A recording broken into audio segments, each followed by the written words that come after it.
We're talking about a painful skin disease, a massive genetic mystery, and a wait for a diagnosis that can stretch on for over a decade. Today, we're diving into a really groundbreaking study that analyzed the DNA of over 92,000 people to find some answers. But before we jump into all the complex science and genetics, I think it's really important to understand what this disease actually means for the people who live with it. Because behind these massive data sets are real human stories. 12 years. Just let that sink in for a second.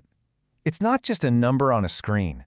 For thousands of people, this represents more than a decade of pain, of confusion, and of a really frustrating search for what's going on with their bodies.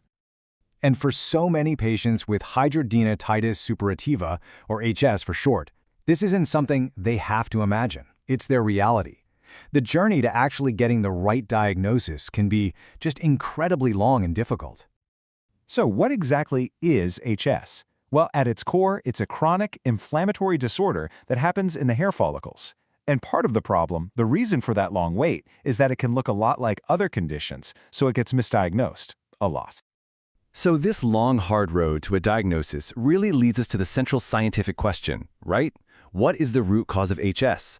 Researchers have long believed the clues are buried deep down, right inside our DNA. And you know, this genetic puzzle is really complex. While a pretty big chunk of patients, up to 40%, say it runs in their family, the majority of cases are what's called sporadic. That means they just seem to pop up out of nowhere, with no clear family link. And that is the million-dollar question, isn't it? If it's not always being passed down from parent to child, what's pulling the trigger in all these other cases?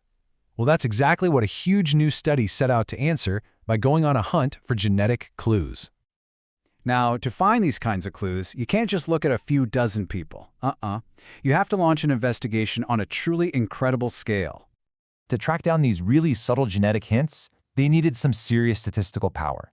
So they started with a massive biobank, and they analyzed the genetic data from, get this, over 92,000 volunteer participants. And inside that massive pool of data, they were able to zero in on their target group.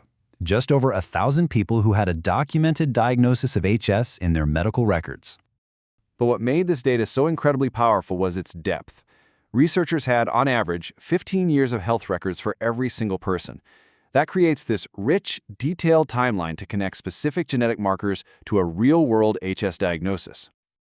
So their method was this really powerful two-step process. First, they used a technique called whole-exome sequencing. Think of it like this. Instead of trying to read the entire, massive instruction book of our DNA, they just scanned the most important chapters, the parts that actually code for proteins. Then, they cross-referenced all that genetic data with those detailed health records to see which genetic quirks popped up more often in people with HS. So after sifting through this absolute mountain of data, what did these genetic detectives actually find? Well, their investigation pointed to 3 key groups of suspect genes. Okay, the first group of suspects involves something called the gamma secretase complex. Now, scientists already knew that changes in these genes could cause some rare inherited forms of ASS. But the big deal here is that this study found them in the sporadic cases for the very first time. So what do these genes do? Well, you can think of them as the instructions for a set of molecular scissors. Their job is to cut up proteins very precisely, which is essential for our cells to talk to each other.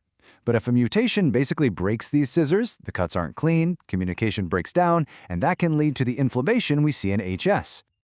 All right, this second group of genes points in a different direction. It suggests that HS, at its very core, is actually an autoinflammatory disorder. What that really means is that the body's own defense system is part of the problem.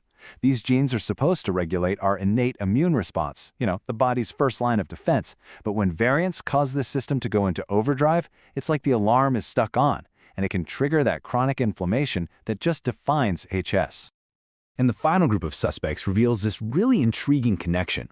It turns out the genetics of HS overlap with other specific, and often pretty rare, genetic syndromes. Yeah, for example, the study found variants in genes that are also linked to something called PASH syndrome. So what this tells us is that the genetic story of HS isn't isolated. It's all tangled up with other conditions, creating a much more complex picture than we thought. But, and this is a really crucial point, even with these amazing discoveries, researchers found these potentially disease-causing variants in only about 6% of the HS patients. That means for the other 94%, the genetic cause is still a mystery, which just shows you how much we still have to learn. So what does all this complicated genetic work actually mean for the patients who've been waiting for so long for answers? Well, this is where the research really offers a new kind of hope. The researchers concluded that even though we haven't solved the whole puzzle, this is a huge step toward personalized medicine.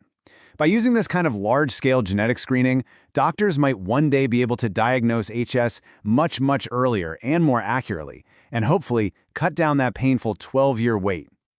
You know, this landmark study provides a powerful blueprint for how to investigate all sorts of complex diseases. And it just leaves us with this provocative thought. If we can do this for HS, what other medical mysteries are out there just waiting to be solved, hidden in the code of our own DNA?